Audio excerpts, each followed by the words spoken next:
Happy Tuesday rolling out. This is your host, Crystal Jordan. And yes, we are going up on a Tuesday, Monday. We had to take a little sabbatical yesterday. Some things got moved around. So you got reality check on a Tuesday, which is cool because trust me, the conversation that you're about to hear today is going to be well worth the wait. So with that being said, my next guest was one half of my favorite couple on OWN's Ready to Love the first season. If you guys remember, the first season OWN hit the charts. People were loving the show. There was so much conversation about relationships and Black love, and if Atlanta is the absolute worst place to find a mate. And all that happened on the new hit reality show Ready to Love, which was put together by Will Packer. So Michael Anthony and the beautiful Shay were the couple that walked off into the sunset. But a few months later, we heard that the couple wasn't together, but they were still doing great, still good friends. So I thought it would be great to bring Mike back. He's had a lot going on. We'll let him talk about that. But I wanted to bring him back and find out, what is he up to? Has he found love? Is he doing movies? What's going on? So you guys, please help me welcome the very handsome, the very kind Michael Anthony to Reality Check. Welcome back. Hey, Crystal, how you doing? I'm good. I haven't had you on Reality Check since you were here with Shay about, like 2 years ago, right? Right. Yeah, so now you are back by yourself, so we can really get into it. We couldn't ask all the questions then because you were there with Shay. So now we can have a conversation that's all about Michael Anthony. So thank you for coming back. It's good to see you. Thank you for having me. I appreciate it. Of course.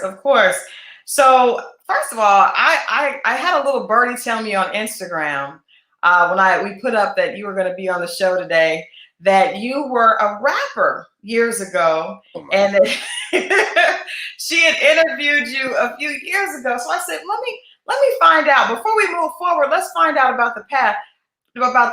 Were you into music before Ready to Love? Yeah, I was back in I had a record deal like in 2008 or 2008, 2009. I was signed with Slip and Slide, Atlantic Records, EMI. And I was signed for a few years. I did music pretty much my whole life. I chased the dream, and then eventually I was like, I'm too old to be rapping. I ain't been gibbity flippy in 40. So yeah. Well, Slip and Slide is a pretty big deal. People that don't know about that was pretty big deal. How was the transition to finding out, like, okay, this is not for me? Did it bother you? Because anytime you kind of put all that energy into something, it's usually kind of difficult to, restructure and focus on something else. So what was that process like, realizing, okay, this industry that I put so much in may not be where my future lies? Well, once I come to realize that I was so much more than just a rapper or artist, and I felt like it wasn't really a waste. At one point I did feel like that, but then I realized that life experiences, relationships, experiences, everything is a teacher moment for us. Yeah. It builds character. So I think, me dedicating myself solely to that with all I had taught me something else just in life in general. So it was worth it. I wouldn't change anything. That's what's up. I like that. And it definitely made you ready for the camera.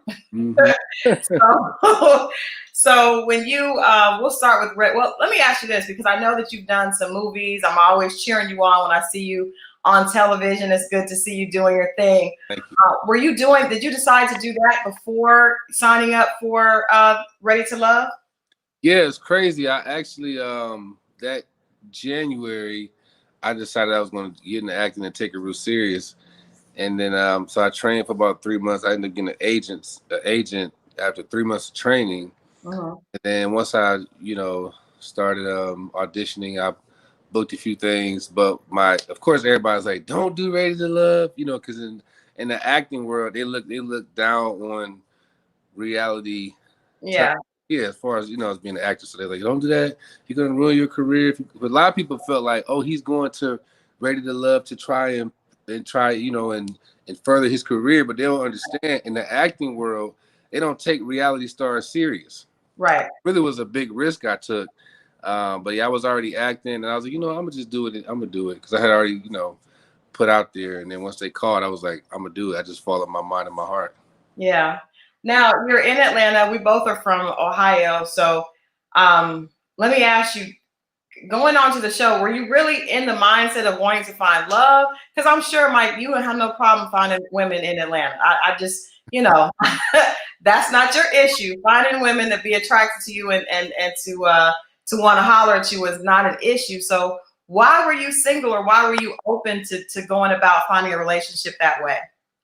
Well, you want something different, you gotta try, different results, you gotta try something different. Okay.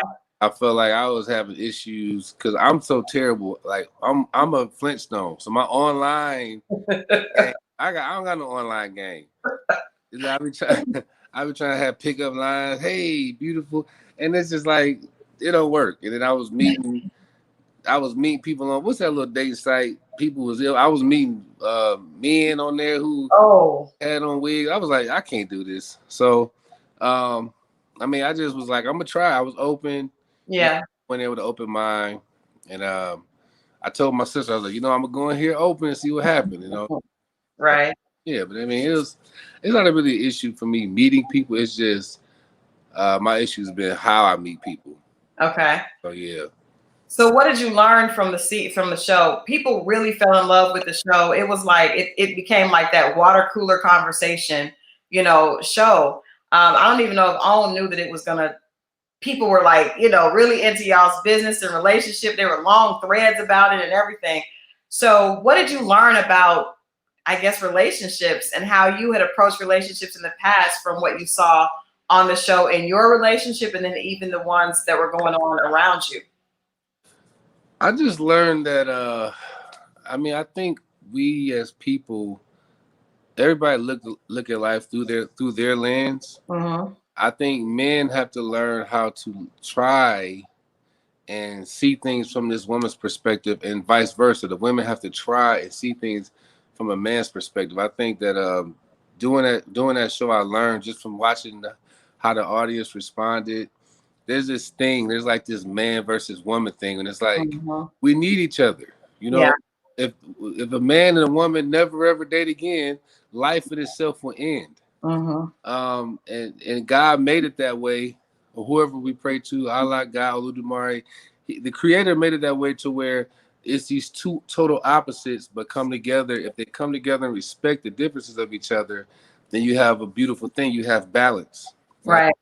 That's what I learned from the show. I just realized I think today in society, especially in the Black community, we don't have that balance because it's so opposite. It's like, these men this, these women that. It's like, I'm a man, we're not going to think the same. So we got to respect that and just, have self-accountability when we're wrong. And yeah, I learned a lot from the show, but that's one of the main things I learned.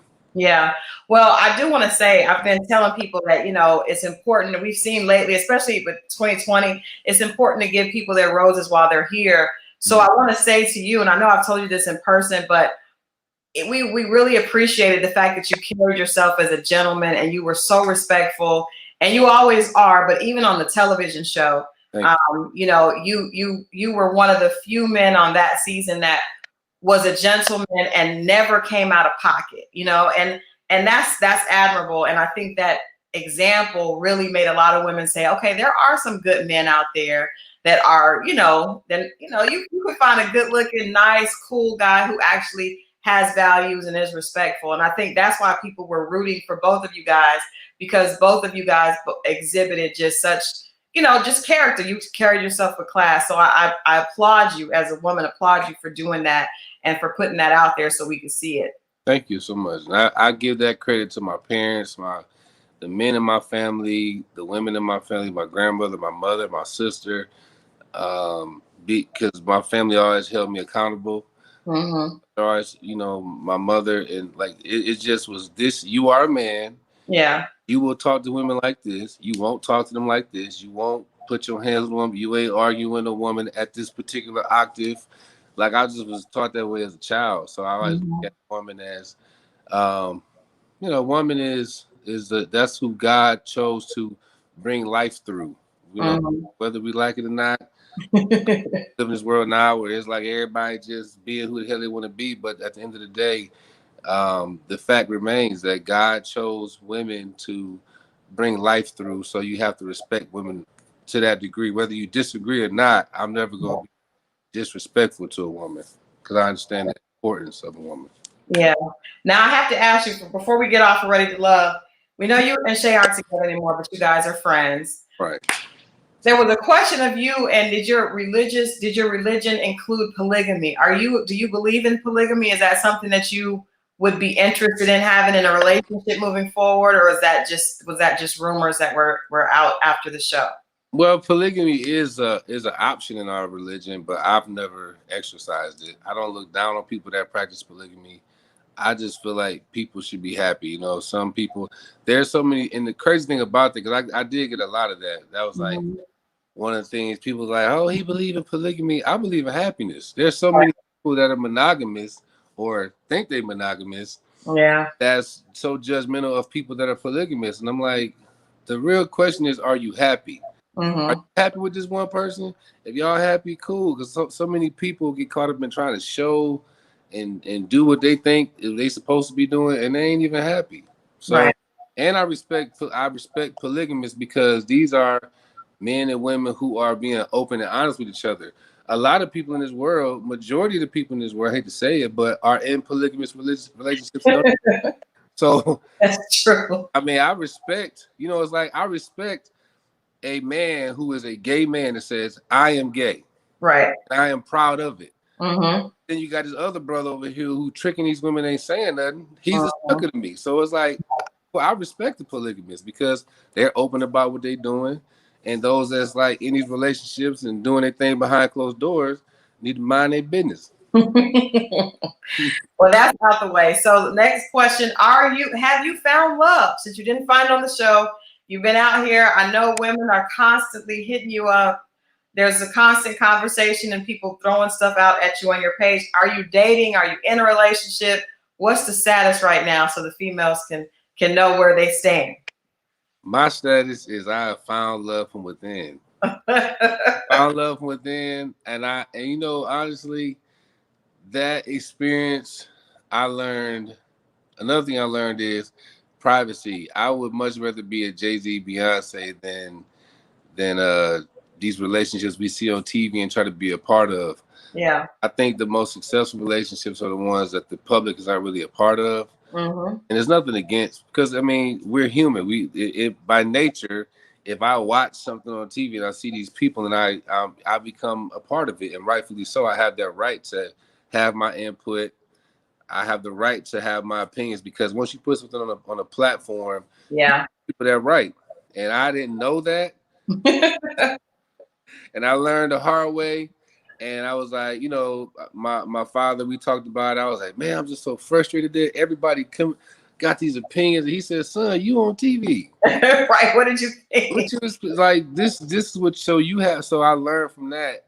I said, okay, from now on, I want to give people what I want to give them. And my love life is just not something I'm willing to share with the world anymore. Yeah. Well, I think we can respect that, especially after you did it in such a public way on that TV show. Yeah. But I reached out to you because I was watching one of your lives and we talked a little bit about that, but I was listening and you're very candid with the people that follow you. If you guys aren't following him, you definitely should. There's snippets of things that you do on television, and you also are just really candid and have conversations about stuff that's going on. So you started a conversation just about depression. And I think yesterday or the day before was like National Suicide Awareness Day. And then that July or August was National Mental Health Awareness for people of color. And so this conversation of mental health awareness and the fact that a lot of times African Americans have not really been educated on the fact that, just being sad all the time is that's not normal. Like there's a name for that. So you were really candid about dealing with depression. Can you share a little bit about what made you want to share that on with your followers that day? I try to, when I first got my page, I was like, okay, my goal is I was thinking, like in the music industry, it was always like, this is your lane. Mm-hmm. So I had to find my lane, and then I realized, like, no, I want to just be who I am. I'm layers of. I might want to tell a joke today and talk about sex tomorrow. Talk about abuse. Talk about just whatever's on my heart for that day. That's what I share. Some people think I'm not a comedian. I'm just how I feel today. But that was on my heart heavy. I think it's because my mother, she transitioned and she went back to heaven on today, September the 15th. Wow. 2009, this day. So whenever I get close to that time, it's not like I'm looking at the calendar. It's just something that's like an internal clock that kind of sets me back to, I don't get sad like I used to, but I just remember like where that moment and how far I've come. So it was just on my mind. And like you said, I just try to be open with I look at my followers not as followers, but just like my folks. We just kind of just have a conversation, and a lot of times when you do that, people can relate better because it ain't scripted. It's just how you feel. Yeah. Well, let's talk about that. I think I said to you, I think everybody can relate to losing a parent. And if you haven't, that is something that, will happen, or, it's just a part of the circle of life. Right. And a lot of times especially with Black men, we don't allow you all to really share, or maybe you don't feel comfortable sharing that feeling. Lately, I think it's getting better, and you see more men being open with their feelings. But I just want to ask you, when you did go through that with your mother, you talked about your mother on the show a lot. Obviously, you were very close to her. Did you have someone that you could open up to? Did you feel comfortable opening up, or did you even realize that you were in a depression and having trouble dealing with, her passing? I didn't realize it. I mean, I had people there like my sister. That's my rock. But we would have conversations. But I just kind of was trying to let me just not think. Yeah. I didn't, and a lot of people. That's one of the things that's very important. Grieving is a process. We're physical, even though death is a misunderstood reality. And it's going to happen. I think we do have to, like you said, especially as men, because women, y'all are the foundation of a woman is emotion. So y'all are better at us when it comes to dealing with your emotions. And we try to I'm just man my way through this thing. I don't want to think about it. And then I started to get angry. I was bitter, and I remember I just heard my mom's voice, like always saying, like, if you don't ever become bitter. Like bitter is like spoiled milk. Don't be bitter with people. Don't be bitter with the process. Don't be bitter with life, because then you just you walking dead. So yeah. And I realized like, wow, I woke up one day. Well, going to this funeral, I heard that death is a misunderstood reality. That's what woke me up from that bitterness. Wow.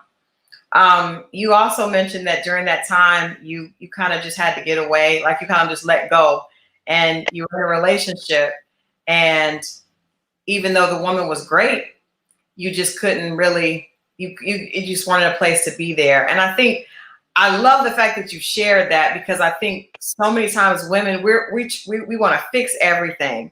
And a lot of times if a man isn't able to respond to us, we feel like we take it personal. And I'm sure there are women that were listening to what you said that have been in that situation and felt like it was something that they did wrong. Yeah. And you made it clear there's nothing that this woman did wrong. She was doing everything. I just wasn't in the place myself to deal with that. Can you talk a little bit about that? Because I think that's something that we really, as men and women take a man pulling away as personal rejection, right? And then I don't know that men always come back and explain, no, it's not you. I just need to get myself together.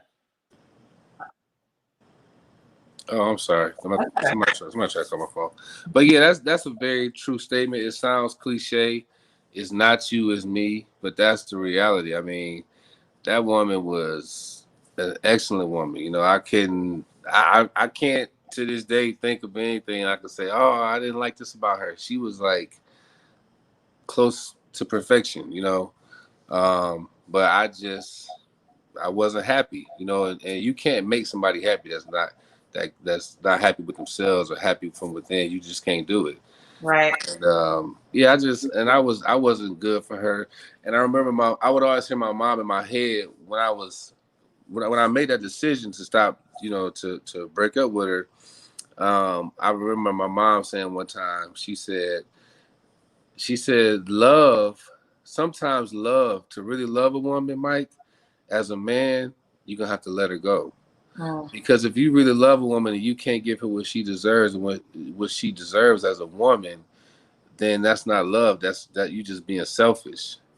You're being territorial and you're being selfish and you're not thinking about her. Real love is saying, you know what, I can't be what this woman deserves. So let me step back. It's gonna hurt her for a second, but eventually she gonna find a man that cherishes her properly because he may be healed and he's in a place where he can give her what she desires. And that's what happened. She's married.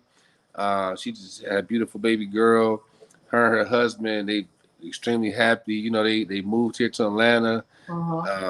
He's a great guy, and so that's what happened. I got out of the way and let her find the love she deserved. Nice. How you talked about the fact that you kind of fell on hard times, and it sounded like you just kind of spiraled down.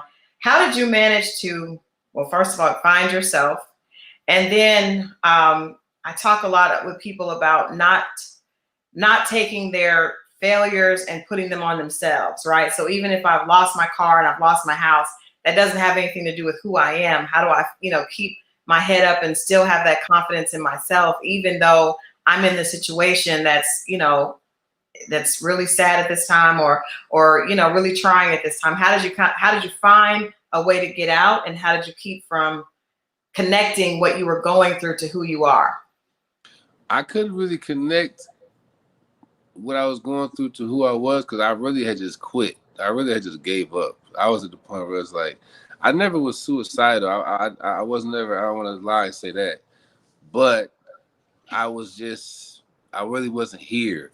So all of that stuff didn't really, I had embarrassment, I had all that, but it was just like, I wasn't really here. And then once I woke up from that, like I said, once I went to my uncle's funeral and that pastor said what he said, woke me up like, oh, wait a minute, I'm still here. I still got living to do. It was just a matter of understanding that, that's life. Life, you're gonna have some rough times. I didn't try to compare where I was to other people.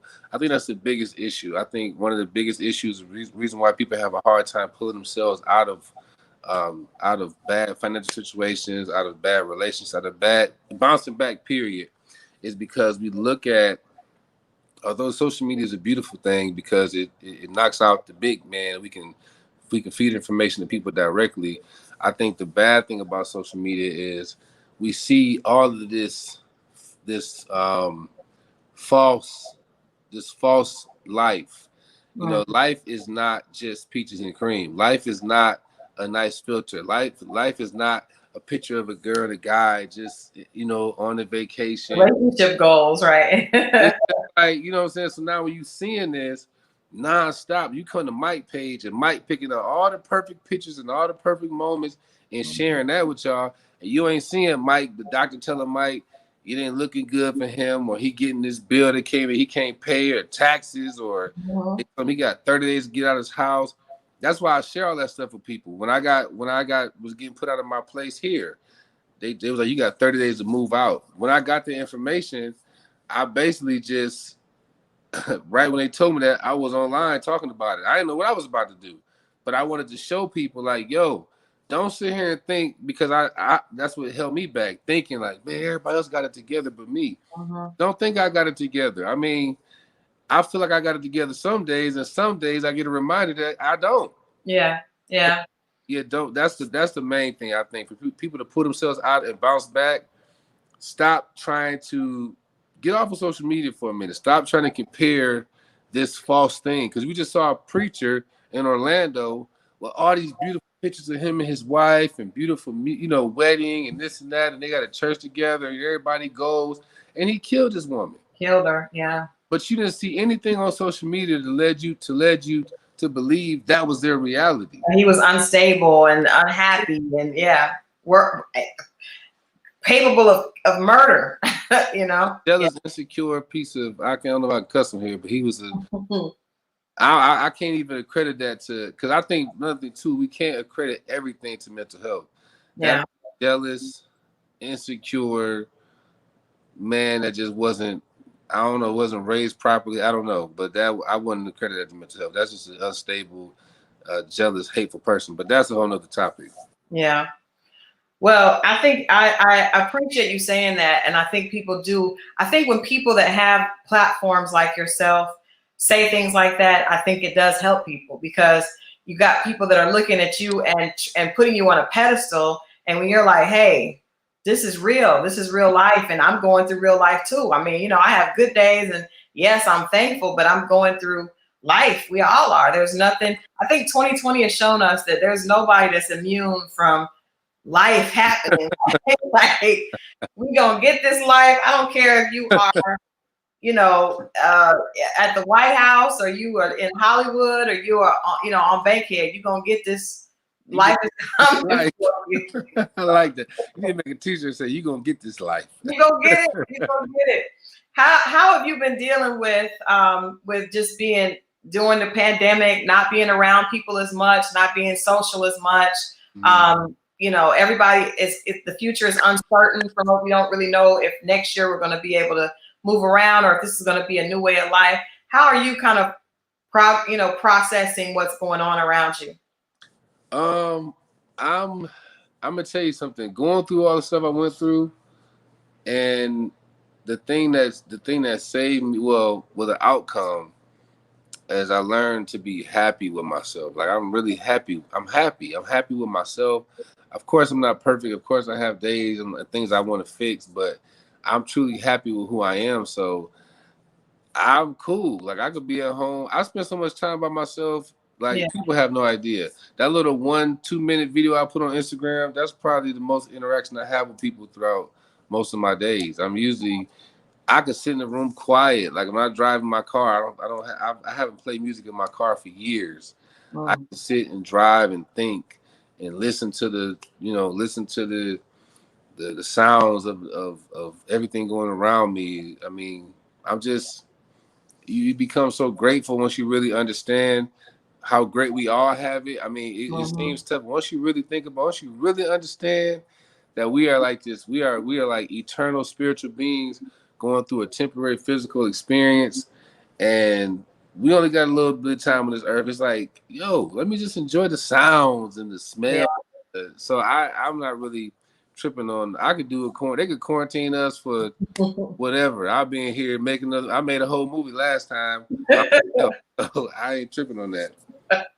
Well, tell people what you have out, what you are working on. Like I said, we know you've been in a couple of pictures. Saw you were a bodyguard, and you were the love interest on the one with Essence Atkins. Talk to us a little bit about the movies that you've had, that you've been blessed to be in since Ready to Love Rap, and then what's coming up next for you. Let's see. I did American Soul. I did MacGyver. I did what's that one show? I did Black Lightning. I did Greenleaf. I did what's that one? Bluff City Law, NBC. I just recently filmed in South Africa. The show going to Netflix called Kings of Joburg. That was so fun. I was the bad guy. I had so much fun. So that's gonna be good. I think that drops on Netflix in like November or something like that. Okay. Let me see what else I'm working on. I'm working on a film called Our Hero, and another film called Buddy James that I'm trying to do with Cricket. So I'm right now I'm trying to get into production. Well, I'm not trying. I'm getting into production now, and I want to kind of produce my own films because I just want to be free. I'm just I'm a hippie. I want to be free, just, and create my own characters and not just audition for other people's ideas. Yeah, nice. But yeah, it's been good. Yeah, like I said, we've seen you in movies. I didn't know you did MacGyver. That's got to be cool. We grew up watching MacGyver, so that's got to be cool to be able to have been in the reboot. That's super cool. Congratulations on all of that. Thank you. Tell people how they can find you if they're not already following you, how they can keep up with you and, follow you on social and get in touch with you if they, want to be a part of what you have going on. Follow me. The main thing I use right now is Instagram. It's Mike Bless is down there. My name right there. It's just Mike Bless. My YouTube is Mike Bless. Mike Bless TV. Okay. Facebook is Mike Bless. My Twitter, which I'm never really on, is Mike Bless. And then I'm actually about to create. Y'all get ready. Drum roll. OnlyFans. Oh, Mike.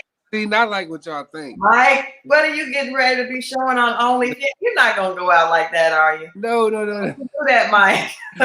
my grandma ain't having that. I'm doing OnlyFans, but see, OnlyFans was created for like personal training, people to have like their podcast on there. It was set up for people to like have teach people how to cook, and people have subscriptions. But with some innovative strippers, I said. Well, what with the pandemic, the strip clubs were suffering, and they needed to find innovative ways. And they did it. So now when you say OnlyFans, we automatically think, they're gonna be booty popping and all, but that's not really what it's for. Mike, people are having sex on OnlyFans. Did you know that? Did you know that people are having sex on OnlyFans? People have. I know that, and you don't know that. Like Grandma, I'm not having sex on OnlyFans, Grandma. You say an OnlyFans page. I'm like, what are you about to be showing on OnlyFans? We definitely don't do that, Mike. Don't sell out with OnlyFans. It's gonna be the Mike Bless show. I think I'm gonna call it the Distinguished Barbarian. But I'm gonna do once a week. I'm gonna do like my health information. Okay. And once a week I'm gonna cook. I'm gonna do a full. You cook? Oh, what? Whew. Come on. And then I'm gonna take people to the gym with me. I'm gonna give workout tips. Okay. And then talk just how I do on Instagram, talk crazy. Not really crazy, but just say things that people want to say and they're afraid to say because they don't want to get canceled. Yeah. Because only God can cancel me. So I I don't care, I'm gonna say it. I'm with you on that. Yeah. And I think I may travel, like because I'm gonna do like once the whole Corona thing going on a little bit, world, I'm gonna take everybody with me. So my OnlyFans is gonna be more like it's gonna be like a lifestyle. Okay, good. Don't make it like a Playgirl page, Mike. Don't do it. Don't do the Chippendales, Mike. We don't want you to do that. I can't. I don't know how to be. It's crazy. The funny thing, I don't know how to do it. Like I'm too goofy to be trying to be sexy. Like y'all be laughing at me. But I'm not talking about come on. I'm too goofy. Well, we appreciate that. Thank you for hanging out with us on a Tuesday for Reality Check. I really appreciate it. Good luck to you with everything that you are working on right now. And again, I just want to salute you for being a man that we can all look at and say, I appreciate that brother being respectful towards everybody. I see you do that towards, it's not just certain people, but everybody that comes to your page, you're extremely respectful. And you also, guys, he's actually like that in real life. So I can vouch for that. I appreciate that. And I salute you for who you are and tell you to keep going.